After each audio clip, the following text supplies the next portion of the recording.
Bagi saya pribadi, ini perjalanan ini sharing-sharing aja ya. Dari agen atau dari agen travel jadi pemilik travel. Kalau dibilang enak atau untungnya banyak, bagi saya enggak. Setahun itu paling kalau dihitung-hitung nggak nyampe 10. Setahun loh.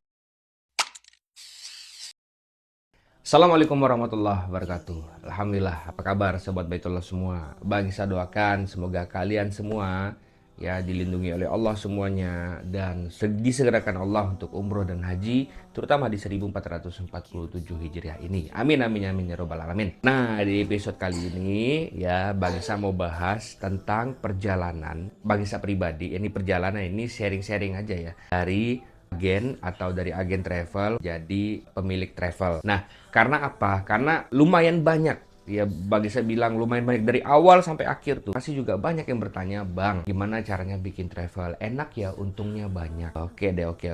Nah, sebenarnya kalau dibilang enak atau untungnya banyak, ya pada faktanya itu tidak seindah yang dibayangkan. Ini real life-nya, real story-nya. Ini bagi saya mau sharing ya.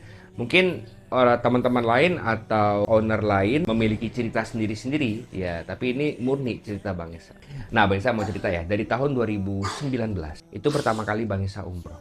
Nah, pertama kali Bang Isa umroh itu dikarenakan Bang Isa mau berdoa kepada Allah minta pekerjaan atau minta usaha pengganti. Karena dulu Bang Isa berkecimpung di dunia asuransi. Ya, dunia asuransi. Dan setelah Bang Isa pelajari, ya Bang Isa lama di asuransi, kurang lebih 9 tahun ya, 7 sampai 9 tahun. Nah, lumayan lama di asuransi dan setelah mempelajari ya secara fikih ya asuransi, Bang Isa meyakini ini sebaiknya ditinggalkan ya, sebaiknya ditinggalkan. Nah, akhirnya 2019 itu Bang Isa umroh. Alhamdulillah dapat rezeki pergi umroh dan di situ memang berdoa kepada Allah minta petunjuk. Nah, pulang dari umroh itu singkat cerita Bang Isa ditawarin jadi agen. Nah, "Bang, jadi agen aja.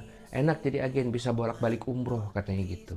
Nah, bolak-balik umroh gitu kan, kayaknya bagus banget nih, bisa bolak-balik umroh gitu kan. Maksudnya bolak-balik umrohnya free. Biasanya kita umrohnya kan bayar, ya umroh pasti bayar. Tapi ditawarin jadi agen travel, ini ada sistem yang bisa membuat kita bisa bolak-balik umroh secara gratis. Bagi Bang Isa keren banget ini sistemnya gitu. Akhirnya pelajari. Nah, singkat cerita, berawal dari mungkin dibilang sales atau dibilang orang bilang agen travel, agen umroh, pensiar baitullah, itu sama aja ya. Intinya adalah menjelaskan atau menawarkan program umroh ya, yang adalah jasa pelayanan keberangkatan dan ibadah umroh dari Indonesia ke tanah suci terus balik lagi ya. Jadi yang dijual belikan itu bukan umrohnya. Bagi saya sempat berpikir ya, ini salah persepsi ya, ini kok umroh diperjualbelikan gitu. Ternyata umroh itu tidak diperjualbelikan, tapi yang dijual belikan atau yang menjadi muamalahnya adalah jasa untuk melayani perjalanan ya, umroh dan bimbingannya ya. Jadi itu muamalah yang dibolehkan, halal. Bukan umrohnya. Apa tuh?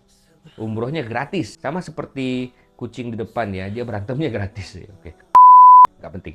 Oke, terus setelah Bang Isa menjadi agen travel, ternyata tidak semudah itu ya di pikirannya. Karena dulu Bang Isa kan menawarkan program asuransi. Asuransi itu tidak ada wujudnya, hanya secari kertas, hanya secari janji dan penjelasan, membuka mindset seseorang. Itu alhamdulillah Bang Isa bisa gitu, dan juga banyak timnya Bang Isa yang bisa juga. Pemikiran saya itu bakal lebih mudah. Ternyata tidak, 3 bulan tuh nggak ada jamaah. 3 bulan tuh nggak ada jamaah. Bahkan orang tuh kayak nggak percaya gitu, bener nggak sih umroh lewat Bang Isa ini gitu kan, gitu. Jadi dalam setahun itu kalau dibilang, mungkin teman-teman di sini ada yang bergabung jadi agen travel atau pensiar baitullah, setahun udah banyak jamaah. Bang Isa nggak, setahun itu paling kalau dihitung-hitung nggak nyampe 10. Setahun loh, biasanya kan orang setahun udah banyak gitu. Bang, ada cabang Bang Isa tuh baru bergabung sekarang udah hampir 300, udah 300 jamaah kali ya dalam waktu 3 bulan. Ini Bang Isa setahun itu belum ada 10 jamaah ya. Nah, jadi singkat cerita 2020 masih ya menjadi cabang, akhirnya menjadi salah satu cabang travel ya kan, memiliki kantor sendiri. Tapi tetap mental block tuh ada. Mental block tuh kayaknya gua gak pantas deh di Syiar Baitullah ini. Kayaknya gua gak pantas, gua bisa ngeliat masa lalu yang dulu, kayaknya nggak pantas ya ngajakin orang ibadah, kayaknya belum layak gitu. Jadi dari 2019 sampai 2022 itu 3 tahun memang ada jamaah lumayan, increase-nya juga lumayan, tapi mental block tuh masih ada karena memang ngerimain atau nge-review masa lalu, kayaknya nggak cocok deh, kayaknya nggak pantas gitu saya menawarkan umroh. Nah ini titik baliknya Sobat Baitullah. Jadi saat umroh Ramadan di tahun 2022, Bang Isa ada bawa belasan jamaah kalau nggak salah. Umroh Ramadan masih jadi cabang travel, Bang Isa ikut sebagai jamaah karena ingin merasakan iktikaf. Nggak tahu kenapa hati itu terketuk pengen iktikaf di Tanah Suci. Ya pengen ibadah di Tanah Suci saat iktikaf. Dan memang beda banget ya bagi kalian Sobat Baitullah yang sudah pernah iktikaf ya. Karena kan tarawihnya panjang.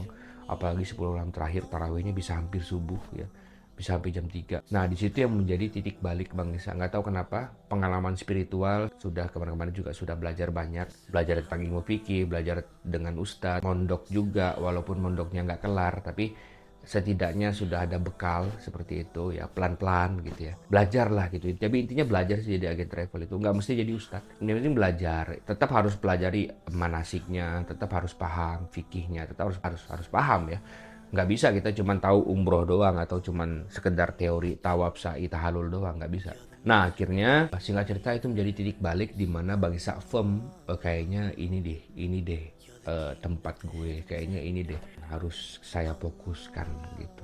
Nah alhamdulillah 2023, 2022 mulai banyak tuh jamaahnya, mulai banyak ya. 2023 ya akhirnya 2023 bikin sendiri ya. Singkat cerita ada permasalahan lah, intinya ada permasalahan masalah. Kalau boleh saya percaya diri mengatakan bukan dari saya, intinya masalahnya bukan dari saya, masalah dari eksternal yang mengharuskan Bang Isa harus punya sendiri gitu.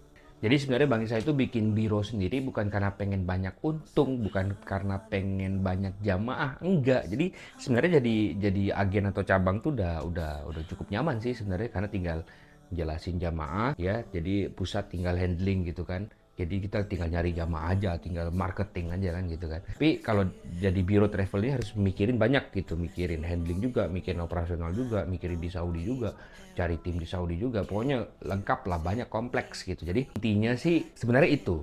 Saya nggak tahu ya, mungkin teman-teman yang lain merasa ini untungnya gede atau merasa ini adalah bisnis yang bagus.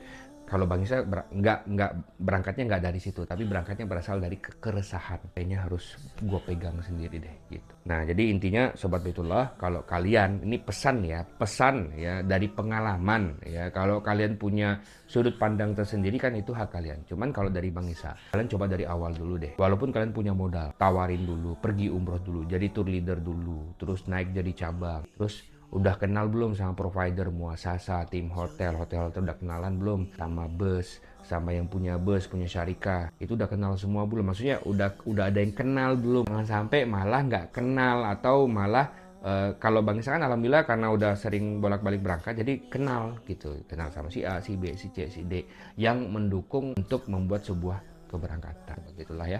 Kalau dibilang untung, high risk high return. Jadi ya itu seperti itu ya. Dan tetap pengelolaan uang jamaah jangan tergesa-gesa. Bahkan travel yang senior juga, udah travel yang lama, travel yang trustable juga ya. Ibarat kata tuh sudah banyak jamaahnya tapi hancur travelnya karena uang jamaah yang belum menjadi profit itu sudah diputerin dulu gitu. Itu mengerikan ya. Dan itu memang kalau dilihat dari rekening kantor kan pasti banyak itu uang ya. Tapi kita nggak boleh silap mata, kita harus tunaikan dulu hak jamaahnya. Kalau sudah menjadi untung, baru itu terserah hak kita kan. Mau diapain kayak kalau itu sudah menjadi udah selesai keberangkatannya. Tapi kalau belum, keberangkatannya belum selesai, uang jamaah udah diputar, terus sebaiknya jangan ya. Itu sih pesan moralnya. Dan memang harus terus niatnya diluruskan untuk bantu jamaah. Oke lah Sobat Baitullah, kalian bertanya Bang Isa menjawab. Cukup sekian ya, nanti akan kita bahas panjang lebar lagi. Oke, kalau kalian pengen bahas apa, kalian ketik di kolom komentar. Silahkan subscribe, follow ya, share ke seluruh Indonesia video ini. Semoga menjadi amal jariah buat kita semua ya. Wabillahi taufik. Wassalamualaikum warahmatullahi wabarakatuh.